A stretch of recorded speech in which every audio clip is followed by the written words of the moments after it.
Dear students, in this lecture, we will prove necessary and sufficient condition for operator to be an adjoint operator on Hilbert space. This also gives equivalent definition for adjoint operator. So let us prove this. Necessary and sufficient condition, necessary and sufficient condition for operator to be adjoint operator, for operator to be adjoint, for operator to be adjoint. So let us prove this. Theorem. Let T be an operator on H. Let T be an operator on H. Let T be an operator on H.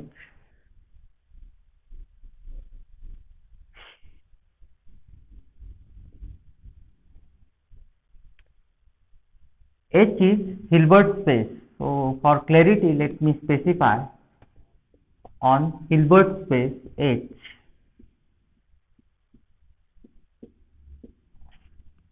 Then T is self-adjoint.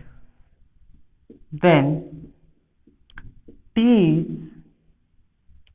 self-adjoint if and only if T is self-adjoint if and only if inner product of Tx and Tx is real for all x belongs to H. For all x belongs to H. So, what is necessary and sufficient condition for operator to be self-adjoint? That inner product of Tx and x is real for all x belongs to H. Let us see the proof. This is necessary and sufficient condition, means it is biconditional statement. So, we will divide the proof in two parts.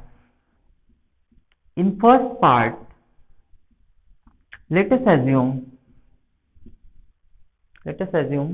that T is self-adjoint. So consider the proof that T is self-adjoint. This implies that T is equal to T star. So consider the next step, which states that inner product of Tx and x is equal to inner product of T star x and x for all x belongs to H. This implies that, so inner product of Tx and x.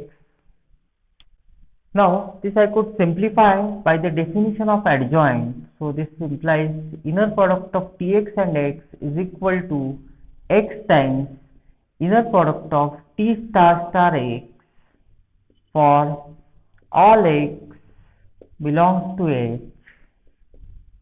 This implies inner product of Tx and x is equal to x Tx for all x belongs to H. So here you note that we are using definition of adjoint. So we are using definition of adjoint, and here we are using the fact that adjoint of adjoint equals to the original operator, that is T star star equals to T. So this implies that inner product of Tx and x is equal to, this I can write as conjugate. So conjugate x Tx for all x belongs to H. For all x belongs to H. Let us complete the converse part, or we are done here. Let me finish off with the first part. So real number, a complex number is real number if and only if it equals to its conjugate. So what we get, sorry, here I should have written it as conjugate of inner product of Tx and x. So this implies inner product of Tx and x is real for all x belongs to H. So this completes the proof of first part.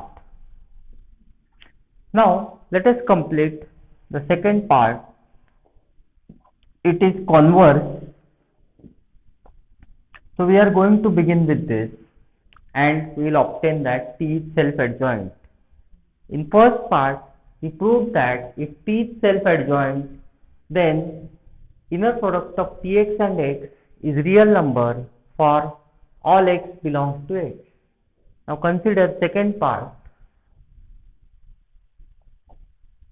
So in second part, we are going to prove converse and we are going to begin with this.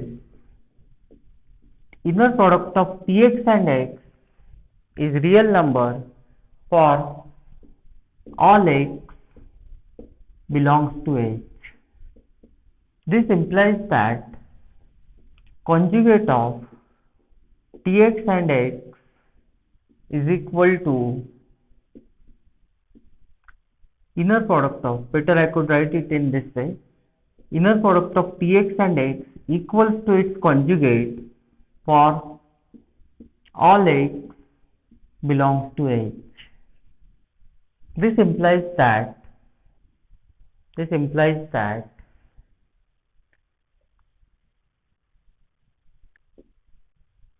inner product of Tx and x, what will be its conjugate? Its conjugate will be x Tx for all x belongs to H. So this implies inner product of Tx and x is equal to, by definition of adjoint, I could write this as inner product of T star x for all x belongs to H. For all x belongs to H. This implies that if we simplify this, we get that, take this term on left hand side, and what we will get by properties of inner product is that inner product of T minus T star x is equal to 0 for all x belongs to H.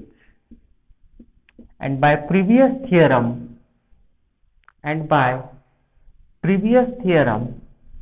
we have, if some operator satisfies this property, then by previous theorem we know that it must be equal to 0. So T minus T star is equal to 0 by previous theorem, which we proved in previous lecture. In case you don't get this step, I request you to refer to the step. So this implies T is equal to T star, and this proves that T is self-adjoint. T is self-adjoint. Thus, we have an alternative definition for adjoint operator. The proof is over here, and remember the result that T is self-adjoint, that is T is equal to T star if and only if inner product of Tx and x belongs to H for all x belongs to H. For all x belongs to H.